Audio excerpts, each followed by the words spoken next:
السلام علیکم ورحمۃ اللہ وبرکاتہ۔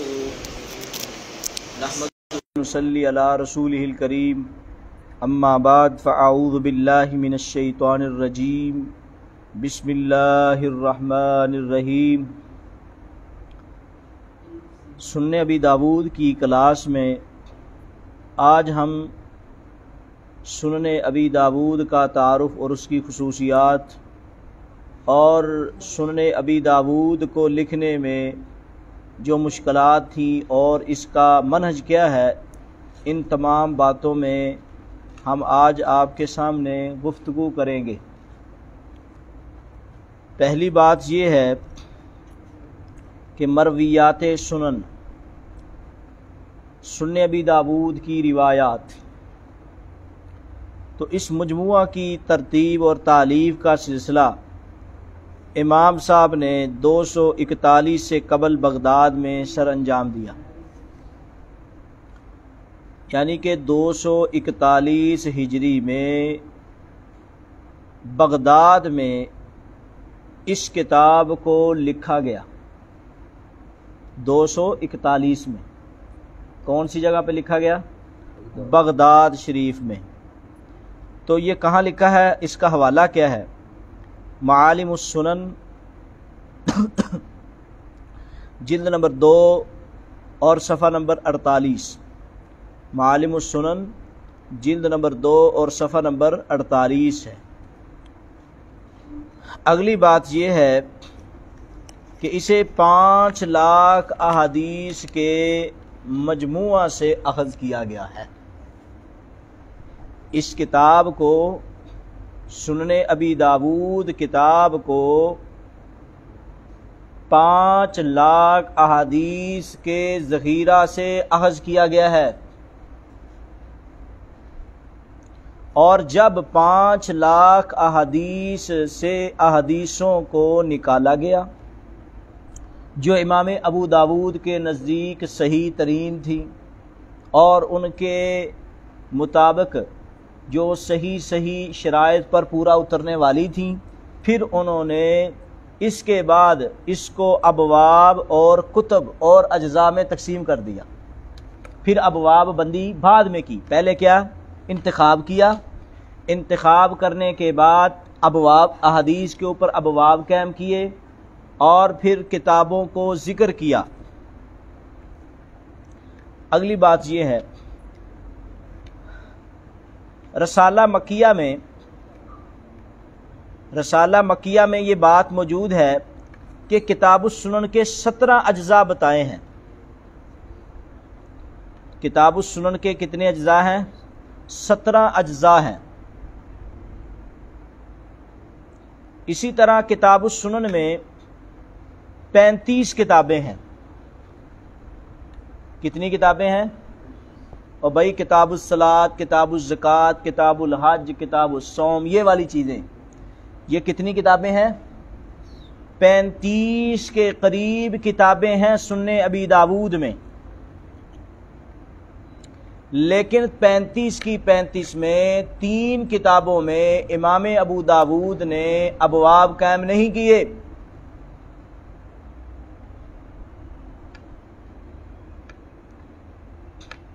کتابیں 35 ہیں، اجزاء 17 ہیں، اور ابواب کی کل تعداد 187 ہے۔ ابواب کی کل تعداد 187 ہے۔ 187، اور سنن ابی داود کی احادیثیں 4800 ہے۔ سنن ابی داود کی حدیث کی تعداد کتنی ہے؟ 4800۔ یاد کریں نا، 17 اجزاء ہوئے، کتابیں کتنی ہوئی؟ 35، اور ابواب کی تعداد 187، اور حدیثیں کتنی ہیں؟ 4800۔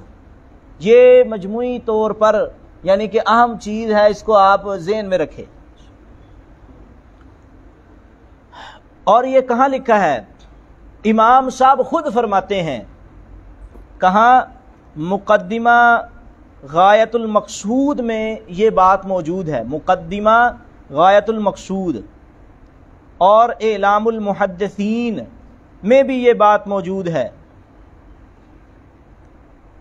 انہوں نے لکھا ہے میری کتاب میں احادیث کی تعداد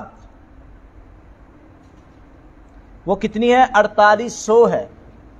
میری کتاب میں احادیث کی تعداد 4800 ہے.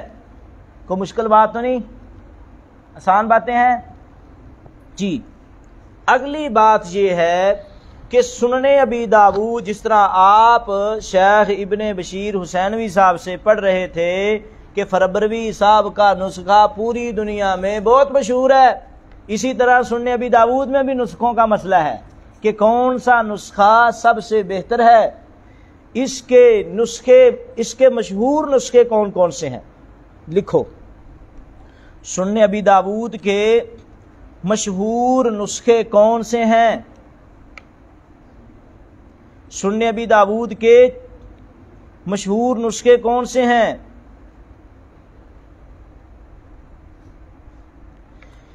ابو داؤد کو، پہلی بات، ابو داؤد کو امام صاحب سے روایت کرنے والوں کی تعداد 7 ہے.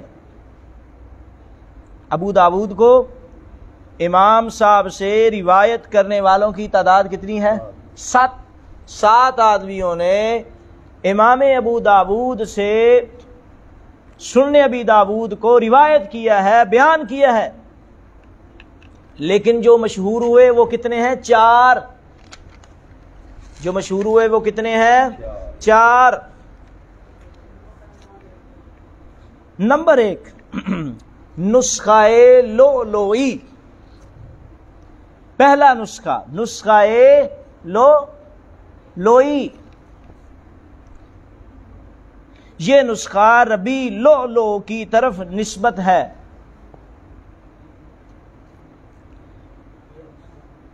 ربی لؤلؤ کی طرف نسبت ہے. امام حافظ ابو علی محمد بن احمد بن عمر لؤلؤی البصری کا یہ نسخہ ہندوستان اور بلاد مشرق میں مروج ہے. دوبارہ لکھو. حافظ ابو علی محمد بن احمد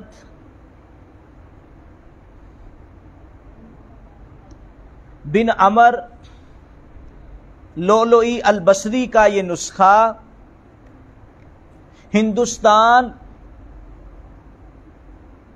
ہندوستان اور بلاد مشرق میں مروج ہے.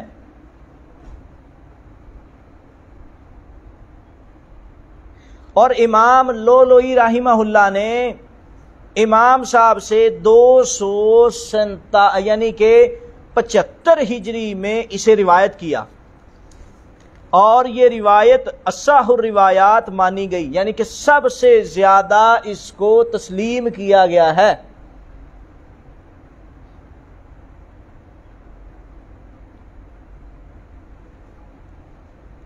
جی سمجھ آئی؟ ایک نسخہ پتہ لگ گیا کون سا نسخہ؟ نسخہ لؤلؤی. تو یہ کون سی؟ 275 ہجری میں امام صاحب سے یہ روایت کیا گیا، اس کو اصح الروایات مانا گیا. کیوں مانا گیا؟ کیونکہ یہ نسخہ آخری وقت میں املا کروایا گیا تھا. املا سمجھتے ہو؟ جس طرح آپ لکھ رہے ہو، آپ نے لکھ لیا، پھر کہو استاد جی ہم پڑھتے ہیں، اب آپ سنیں اپنی کتاب آگے رکھ کے، جہاں جہاں غلطی آئے ہمیں وہاں متنبہ کیجئے یا زبانی سنیں، اور جہاں غلطی آئے. اسی طرح انہوں نے لکھ کر بعد میں کیا کروائی؟ تصحیح کروائی. اس لیے یہ نسخہ لؤلؤی جو ہے یہ زیادہ، یعنی کہ اس کو تقویت ملی ہے. یہ آخری نسخہ ہے. ان سے امام ابو عمر القاسم بن جعفر بن عبد الواحد الہاشمی اور حافظ عبداللہ الحسین بن بکر محمد جو ہر ایک کے نام سے مشہور ہیں، ان دونوں نے اس کو روایت کیا. اب لکھو نسخہ لؤلؤی کو کتنے آدمیوں نے روایت کیا ہے؟ اب یہ تو پتہ چل گیا کہ امام ابو داؤد سے امام لؤلؤی نے یہ نسخہ روایت کیا ہے. اب امام لولوئی سے روایت کرنے والے کون کون سے ہیں؟ سمجھ آ رہی ہے محتسم؟ سمجھ آ رہی؟ کیا مسئلہ سمجھ آ رہا ہے؟ امام لولوئی نے یہ نسخہ کن سے لکھا؟ ابو داود سے۔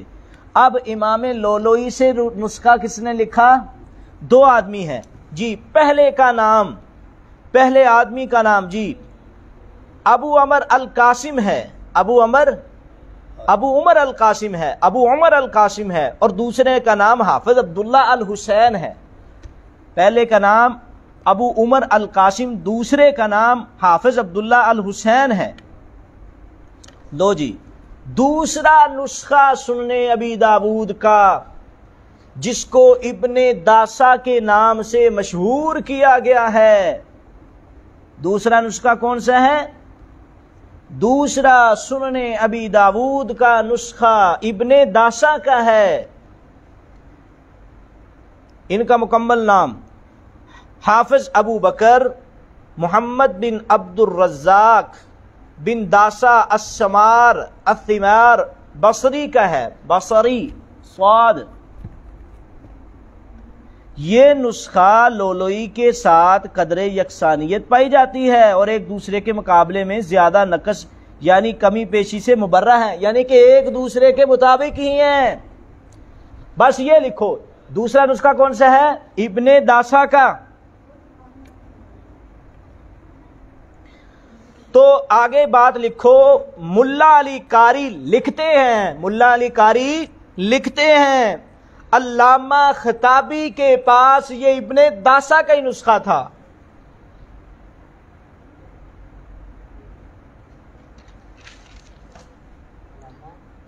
خطابی علامہ خطابی کے پاس یہی نسخہ تھا۔ تیسرا نسخہ ہے رملی۔ تیسرا نسخہ کن کا ہے؟ رملیوں کا۔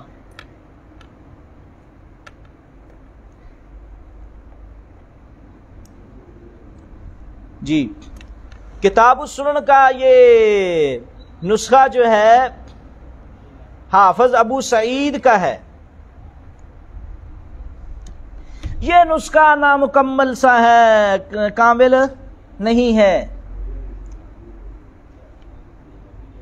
تو اب اگلا مسئلہ یہ ہے کہ اس نسخے میں کیا کمیاں ہیں؟ اس میں کچھ زیادہ روایات بھی ڈال دی گئیں۔ اس نسخہ میں کچھ روایات کو زیادہ ڈال دیا گیا،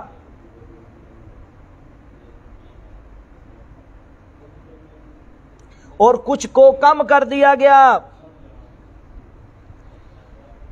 علامہ خطابی فرماتے ہیں یہ جو نسخہ ہے ابن عربی کا، اس میں کچھ چیزیں کم ہیں۔ مثال کے طور پر اس میں ملاحم کا تذکرہ نہیں ہے، کتاب الملاحم، کتاب الفتن کی بعض چیزیں اس میں نہیں ہیں، کتاب اللباس آدی نہیں ہے، کتاب الفتن آدی نہیں ہے، کتاب اللباس آدی نہیں ہے، اور اسی طرح کچھ حروف بھی نہیں ہیں، آگے پیچھے کیے ہوئے ہیں۔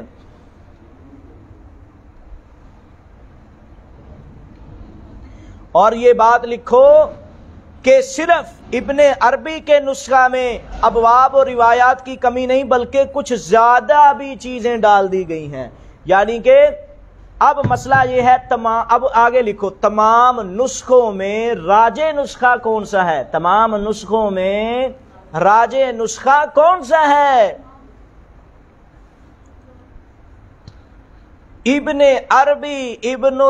عربی کے، بلکہ ابن العرابی لکھو، عرابی جی، ابن العرابی کے نسخے کے علاوہ دوسرے تینوں نسخے لولوئی، رملی اور یعنی کہ میں نے آپ کو لولوئی، ابن داسا اور رملی کا کہا ہے، اور ایک یعنی کہ جو صحیح نہیں ہے وہ ابن العرابی کا ہے۔ ابن العرابی کا جو صحیح نسخہ نہیں ہے وہ کس کا ہے؟ ابن العرابی کا ہے۔ باقی یہ تینوں تقریباً صحیح ہیں، باقی تینوں کے تینوں صحیح ہیں۔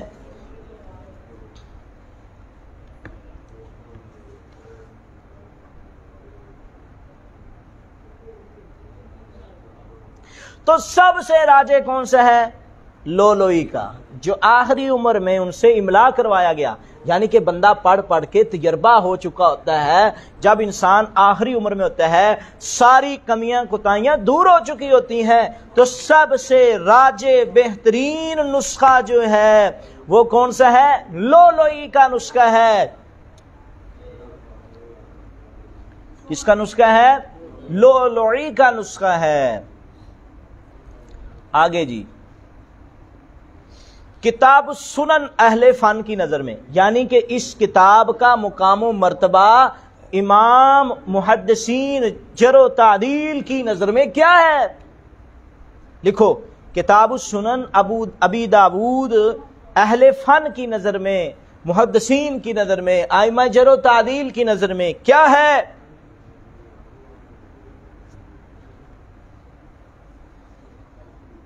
سب سے پہلے جس طرح امام بخاری رحمہ اللہ تعالی نے صحیح بخاری کو لکھنے کے بعد انہوں نے اپنے استاد محترم احمد بن حنبل کو پیش کیا، اور بھی بڑے اساتذہ کو جس طرح پیش کیا، بڑے اساتذہ کو امام احمد کو بھی پیش کیا، انہوں نے بھی سنن ابی داود کو لکھ کر اپنے استاد امام احمد بن حنبل کے روبرو پیش کر دیا۔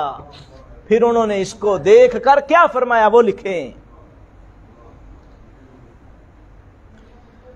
لکھو حوالہ،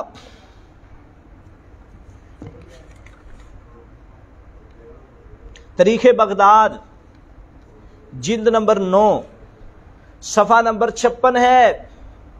تاریخ بغداد جلد نمبر 9 صفحہ نمبر 56 میں یہ بات لکھی ہے کہ انہوں نے اس نسخے کو امام احمد بن حنبل پر پیش کیا، وَاسْتَحْسَنَهُ، اور انہوں نے اس کو اچھا کہا، فَاسْتَجَادَهُ، اور انہوں نے اس کو اچھا پایا۔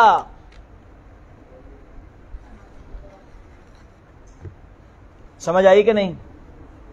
اور کوئی کہے ابو داؤد کو ہم نہیں مانتے، کوئی حنبلی کہے تو پھر اس کو کیا کہو گے؟ ہاں جی، اب لکھیں محدث زکریا الساجی کیا فرماتے ہیں۔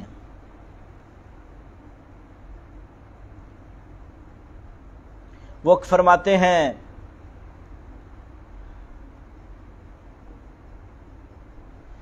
کتاب اللہ، اللہ کی کتاب اسلام کی اصل ہے۔ قرآن مجید، قرآن یعنی کہ قرآن مجید جو ہے وہ اسلام کی اصل ہے۔ وَكِتَابُ السُّنَنِ لِأَبِي داود، اور سنن ابی داود کی جو کتاب ہے یہ اسلام کا عہد ہے۔ اصل کون سی ہے؟ قرآن، اور قرآن کا عہد کون سا، یعنی کہ اسلام کا عہد کون سا ہے؟ وہ سنن ابی داود ہے۔ جس طرح عہد کے بغیر ضروری یعنی کہ انسان مسلمان نہیں ہوتا، یعنی کہ اصل کے بغیر مسلمان نہیں ہوتا، عہد کے بغیر بھی۔ تو لہذا کیا مطلب ہے؟ جو قرآن کو مانتا ہے وہ حدیث کو اگر نہیں مانتا تو اس کا اسلام مکمل نہیں ہے۔ آگے لکھو، حافظ محمد بن مخلد، حافظ محمد بن مخلد فرماتے ہیں، حافظ محمد بن مخلد فرماتے ہیں کہ جو امام موصوف کے شاگرد بھی ہیں، حافظ محمد بن مخلد امام موصوف کے کیا ہے؟ شاگردوں میں سے ہیں۔ وہ فرماتے ہیں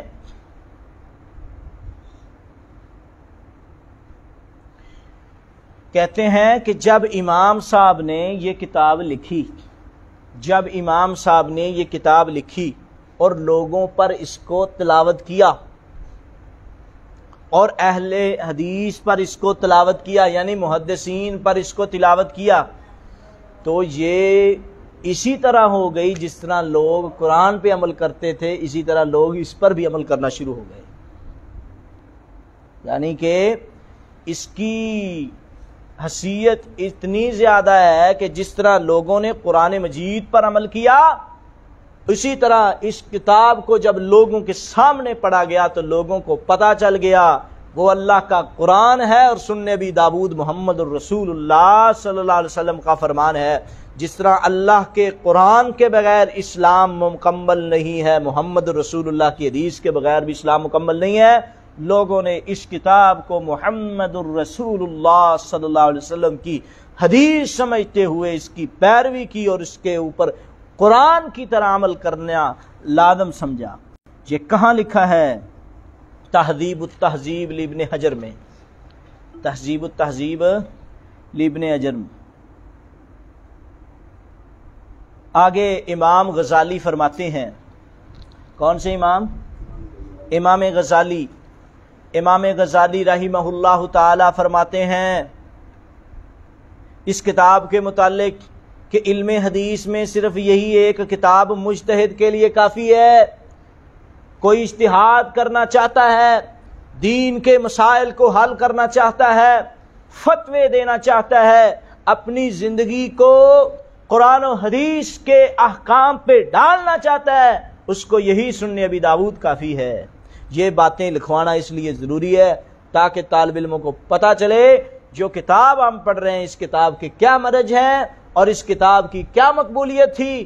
یہ عام کتاب ہم نہیں پڑھ رہے، جب ہمارے ذہنوں میں یہ بات آ جائے گی تو پھر ہم چھٹی نہیں کریں گے۔ جی آگے لکھیں، یہ اس کا حوالہ لکھ لیا، لکھے فتح المغیث للسخاوی میں یہ بات ہے، فتح المغیث للسخاوی صفحہ نمبر 27، فتح المغیث للسخاوی صفحہ نمبر 27، اور اسی طرح تہذیب الاسماء واللغات صفحہ نمبر 222، تہذیب الاسماء واللغات صفحہ نمبر 222 جلد نمبر 2، وہاں یہ بات موجود ہے، وہاں یہ بات موجود ہے۔ یہ حال موجود ہے۔ آگے لکھو جی، حافظ سعید بن سکن صاحب، حافظ سعید بن سکن صاحب، ان کی خدمت میں 353 ہجری میں، 353 ہجری میں اصحاب حدیث کی ایک جماعت حاضر ہوئی تو انہوں نے کہا کہ ہمارے سامنے حدیث کی بہت سی کتب آ گئی ہیں، اگر شیخ اس سلسلہ میں ایسی کتابوں کی طرف رہنمائی کریں جن پر ہم اکتفا کر سکیں۔ تو ابن سکن نے یہ سن کر کچھ جواب نہیں دیا، بلکہ اٹھ کر سیدھے گھر گئے اور کتابوں کے 4 بستے لا کر اوپر تلے رکھ دی اور فرمانے لگے، ہذہ قواعد الاسلام، کتاب مسلم، کتاب البخاری و کتاب ابی داود و کتاب النسائی۔ لکھو حافظ سعید بن سکن، حافظ سعید بن سکن کے بعد محدثین کی جماعت آئی، انہوں نے کہا ہمیں احادیث کے بارے میں بتلاؤ، انہوں نے کہا ہمیں، یعنی کہ حدیث کی بہت سی کتابیں آ چکی ہیں، ہر ایک محدث بننے کی کوشش میں ہے، کیونکہ اس دور میں ضعیف احادیث، موضوع احادیث، من گڑت احادیث کو بھی بڑی تیزی کے ساتھ ترویج کیا جا رہا تھا، اور اللہ رب العزت نے ان محدثین کو پیدا کیا۔ اور اس وقت حافظ سعید بن سکن اٹھے، کہا کسی اور کتاب کی آپ کو ضرورت نہیں ہے، گئے جا کے مسلم اٹھائی، بخاری اٹھائی، ابو داؤد اٹھائی اور نسائی اٹھائی اور محدثین کی جماعت میں ان کو پیش کر دیا اور فرمایا اسلام کے یہی قواعد ہیں، نمبر 1 بخاری، نمبر 2 مسلم، نمبر 3 ابو داؤد اور نمبر 4 سنن نسائی۔ آگے جی سمجھ آ گئی؟ ہاں، آپ سے کوئی کہے کہ ہمیں صحیح ترین کتاب دو قرآن کے بعد، تو کون سی کتاب پہلے اٹھاؤ گے؟ بخاری، پھر مسلم، پھر ابی داؤد، پھر ترمذی، پھر نسائی۔ جی آگے لکھو، آگے علامہ احمد بن محمد ابو سلیمان خطابی فرماتے ہیں اپنی مشہور کتاب معالم السنن شرح سنن ابی داؤد میں اس کی سنن ابی داؤد کی اہمیت کو بیان کرتے ہوئے وہ بیان فرماتے ہیں کہ میں نے سنن ابی داؤد جیسی کتاب نہیں دیکھی جس کو اتنا زیادہ قبول کیا ہو، جس کو امام بخاری نے بھی قبول کیا، مسلم نے بھی قبول کیا، اور محدثین کی ساری جماعت نے اس کتاب کو قبول کیا ہے۔ اور اگلی بات لکھو، یہ کہاں لکھا ہے، حوالہ لکھو اس کا، معالم السنن جلد نمبر 1 صفحہ نمبر 6، معالم السنن جلد نمبر 1 صفحہ نمبر 6، معالم السنن جلد نمبر 1 صفحہ نمبر 6 پر یہ بات لکھی ہے۔ آگے امام حاکم نیسابوری، امام حاکم آگے لکھو، امام حاکم نیسابوری فرماتے ہیں جب ان کے سامنے، امام حاکم نیسابوری کے سامنے سنن ابی داؤد کا تذکرہ کیا تو انہوں نے کہا کہ یہ صحیح ترین کتاب ہے۔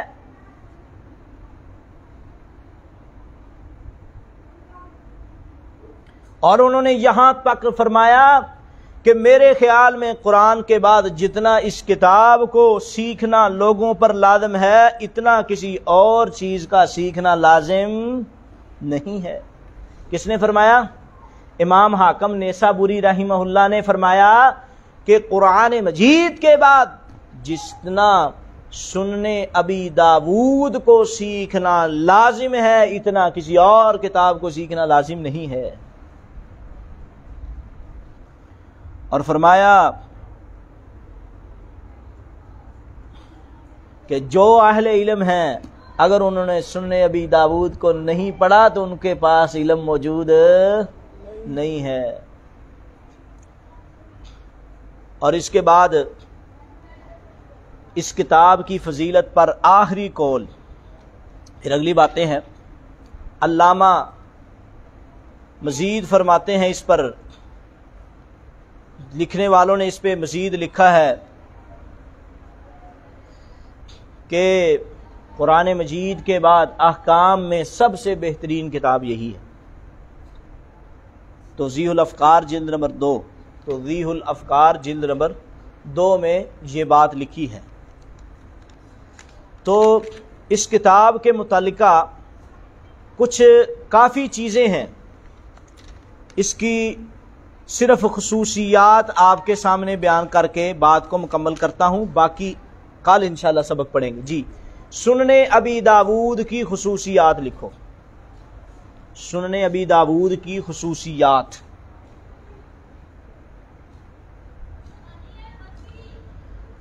پہلی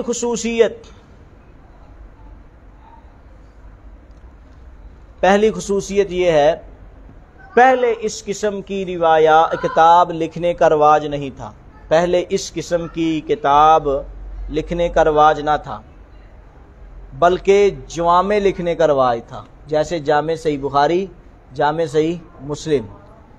تو انہوں نے یہ کتاب لکھنے کا رواج ڈالا۔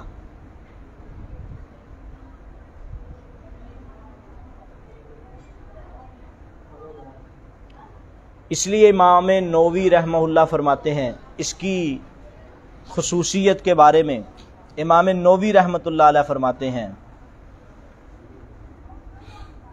کہ لوگوں کی احکام میں جو مرکز کتاب تھی وہ سنن ابی داؤد ہے۔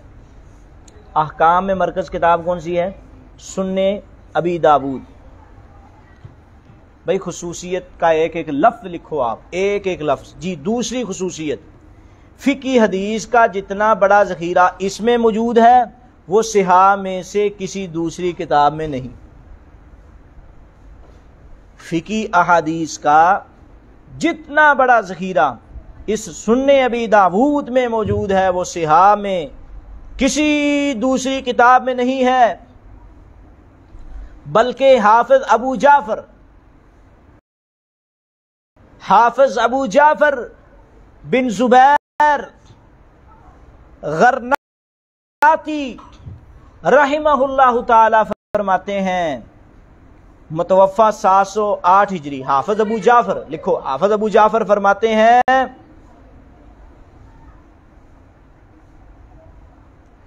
کہ سنن ابی داؤد اسی وجہ سے، کیونکہ جتنی زیادہ احکام کی حدیث اس میں ہے کسی اور کتاب میں نہیں، اسی وجہ سے کتاب الفقہاء اور مجتہدین کا مرکز یہی کتاب تھی۔ فقہا کی بھی یہی کتاب تھی اور مجتہدین کی بھی یہی کتاب مرکز تھی۔ آگے نمبر 3، تیسری خصوصیت، جامع ترمذی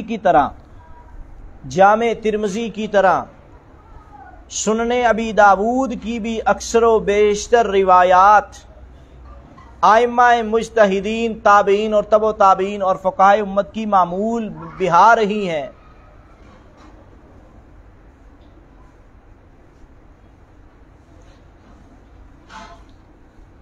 خصوصاً امام مالک، امام سفیان ثوری، امام اوزاعی اور محدثین کے مسالک اور مذاہب کے لیے یہ کتاب اصل بنیاد کی حیثیت رکھتی تھی۔ لکھو بھائی، اس کتاب کی خصوصیت امام مالک، امام سفیان ثوری اور امام اوزاعی۔ لکھو، امام مالک، امام اوزاعی، امام سفیان ثوری اور دیگر محدثین، ان کا مسلک یہی کتاب تھی۔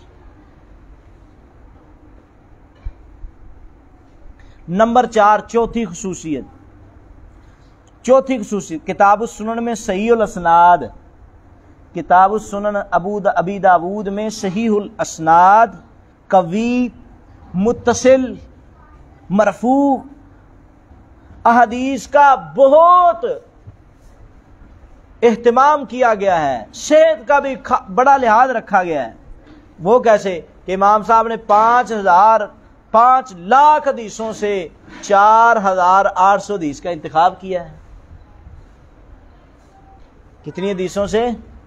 5 لاکھ سے 4800 حدیث کا انتخاب کیا ہے۔ 5ویں خصوصیت لکھو، سنن ابی داود کی ایک خصوصیت یہ بھی ہے کہ امام صاحب ایک ہی سند اور ایک ہی متن میں متعدد اسانید اور مختلف متون کو جمع فرماتے ہیں۔ جی، امام صاحب ایک ہی سند،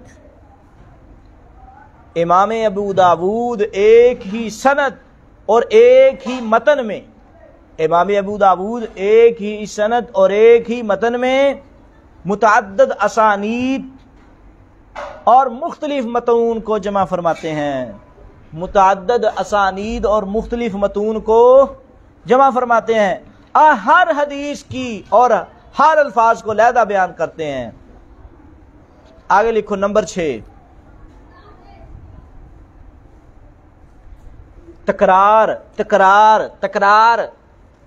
تکرار سے کوئی حدیث کی کتاب خالی نہیں ہے، لیکن امام ابو داود رحمہ اللہ نے تکرار سے بھی کافی حد تک احتراز کیا ہے، حدیث میں تکرار نہیں کیا۔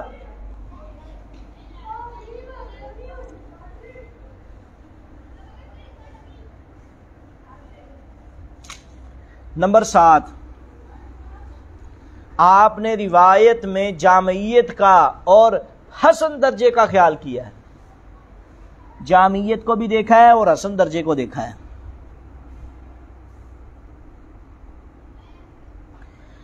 نمبر 8، ضرورت کے مطابق امام ابو داود نے ضرورت کے مطابق بعض مقامات پر اسماء اور کناں کا بھی ذکر کیا ہے۔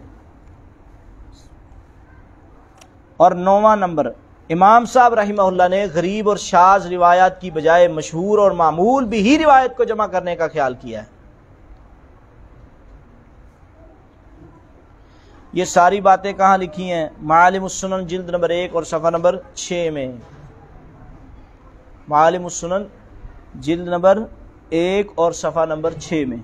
باقی باتیں انشاءاللہ ہفتے والے دن، کچھ ابو داود کے متعلقہ چیزیں رہ گئی ہیں، وہ ہفتے والے دن اگلے سبق میں بیان کریں گے۔ آج اسی کو یاد کر کے تشریف لائیں۔